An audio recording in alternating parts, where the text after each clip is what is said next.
Britain in the 1970s was a nation in motion, literally. Strikes, inflation, and oil crises were reshaping everyday life, and yet, right in the middle of all that turbulence, the British public was buying cars in record numbers. The family car was no longer a luxury. It was a necessity, a statement, and for many, a source of genuine pride.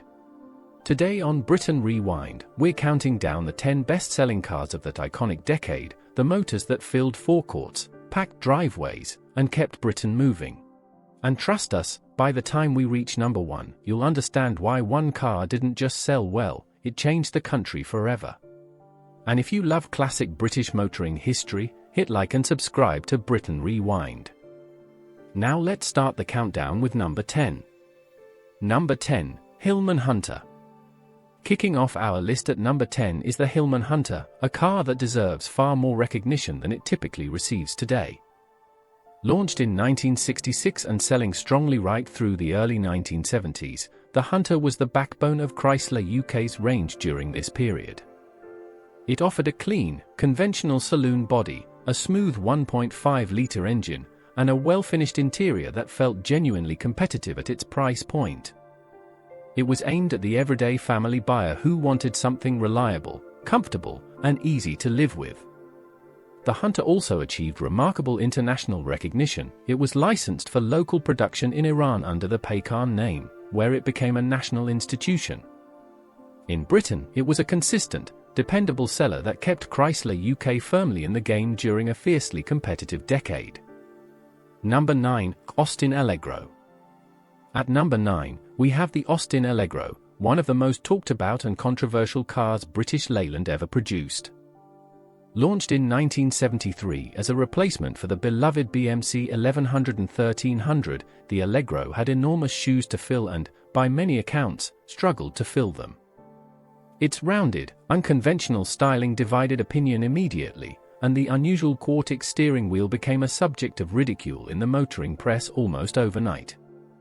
However, despite the criticism, the Allegro sold in genuinely large numbers throughout the mid-70s. It offered practical space, a range of engine options, and the everyday reliability that ordinary families needed most. It was far from perfect, but its sales volume alone makes it impossible to leave off any honest and accurate list of 1970s Britain's most popular cars. Number 8, Chrysler Alpine. Number 8 goes to the Chrysler Alpine, a car that arrived in 1975 and immediately signaled that things were changing in the family car market. The Alpine was a modern, spacious hatchback with front-wheel drive and a practical 5-door body that felt genuinely fresh against its more conventional rivals. Its engineering was sophisticated for the price, and its interior offered a level of comfort and space that impressed buyers and critics alike. The motoring world took serious notice when the Alpine was named European Car of the Year for 1976, a major achievement for a British-built car at that time.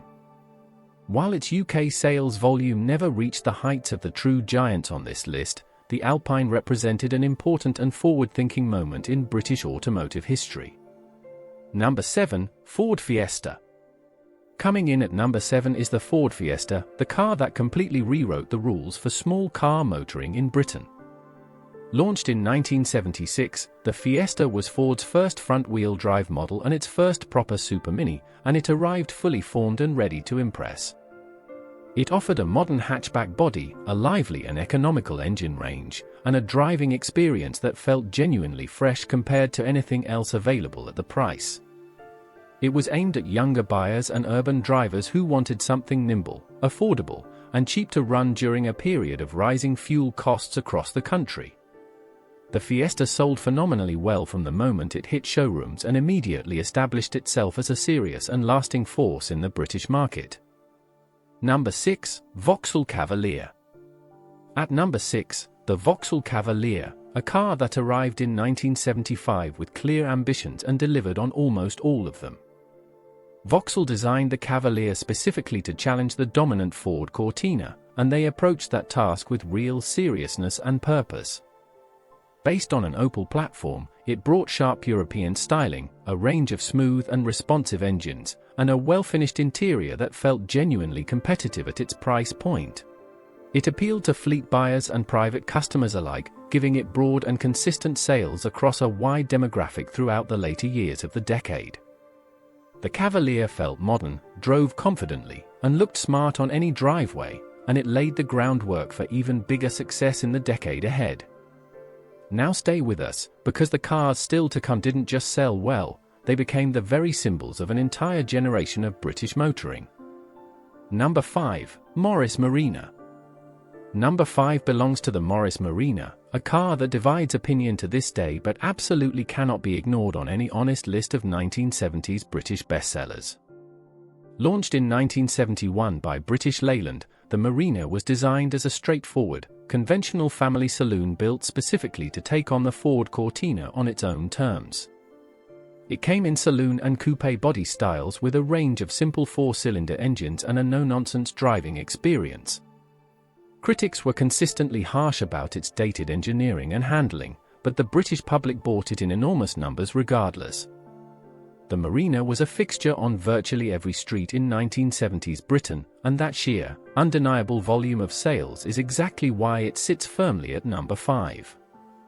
Number 4. BMC 1100 and 1300.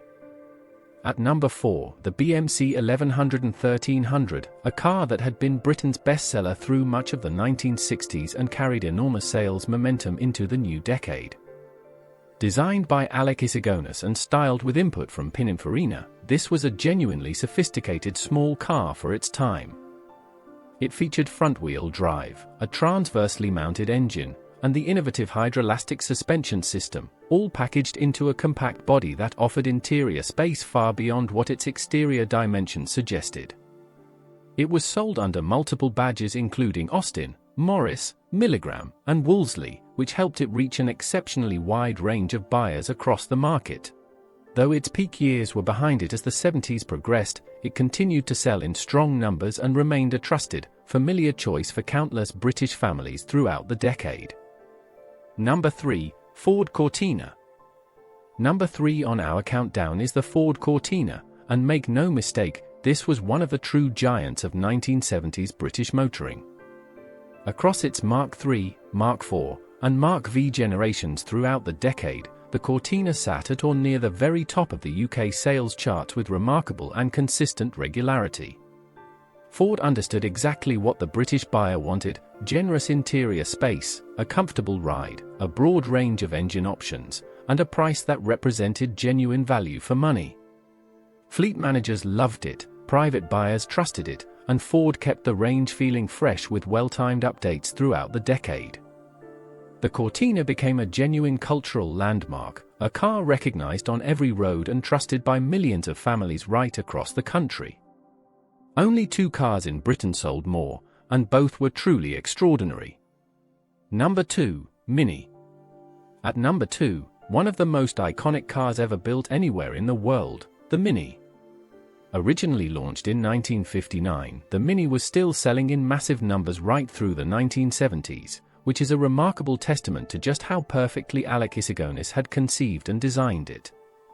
Its front-wheel drive layout, transverse engine, and astonishingly compact dimensions made it feel unlike anything else on British roads. It appealed to absolutely everyone: students, housewives, celebrities, and racing drivers had all fallen completely in love with it over the years. Through the 70s it continued to evolve with new variants and trim levels while keeping the essential character that made it so universally beloved. The Mini was not just a car, it was a genuine piece of British identity that transcended class, age, and background in a way that no other vehicle ever quite managed. Number 1. Ford Escort. And at number 1, the Ford Escort. The car that changed Britain forever. Launched in 1968 and developing through 2 full generations across the 1970s, the Escort became the undisputed best-selling car in the United Kingdom for much of the decade. It achieved something genuinely rare: it was all things to all people. The entry-level popular trim gave budget-conscious families exactly what they needed, while the legendary Mexico, RS 1600, and RS 2000 performance variants captured the hearts and imaginations of a generation of young British drivers. Its dominant success on the international rally stage, including victories on some of the toughest events in the world, gave it a sporting credibility and glamour that absolutely no rival could match at anywhere near the price. The Escort was parked on every street, driven by every kind of person, and loved across the entire country. It didn't just top the sales charts, it defined what it truly meant to be a motorist in 1970s Britain. Looking back at this list, what strikes you most is how clearly these cars reflect the Britain that produced and bought them. The 1970s was a decade of real hardship, fuel shortages, strikes, inflation, and economic uncertainty touched virtually every household across the country. And yet the British public never stopped buying cars, because by this point the car was absolutely central to modern everyday life. The vehicles on this list were not glamorous solutions to easy problems. They were practical, often modest, and sometimes deeply flawed answers to the very real demands of ordinary British existence. British Leyland fought hard throughout the decade but ultimately struggled against Ford's sharper instinct for what buyers actually wanted and needed. These cars were built in British towns, by British workers, for British families, and together, through good times and bad, they kept an entire nation moving forward. That's our top 10 best-selling UK cars of the 1970s here on Britain Rewind. If you enjoyed this video, please give it a like, it genuinely helps the channel grow more than you might realize. Subscribe to Britain Rewind so you never miss another journey through Britain's incredible motoring past. Now we want to hear from you. Which car from this list would you choose to drive today? Drop your answer in the comments, and we'll see you in the next one.